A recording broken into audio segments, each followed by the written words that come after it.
Well, thank you very much, Dr. K.A. Paul, for coming here, for looking for the peace, bringing justice and peace in all the world. As you know, we are looking for the peace. Before the initiating of this war against Iran, we didn't want this war.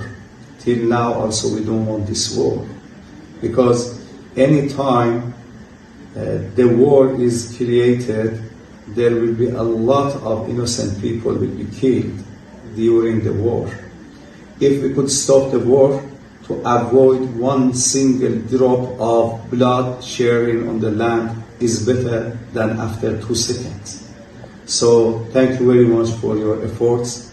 Thank you very much for your looking at peace in Middle East and also to stopping the war.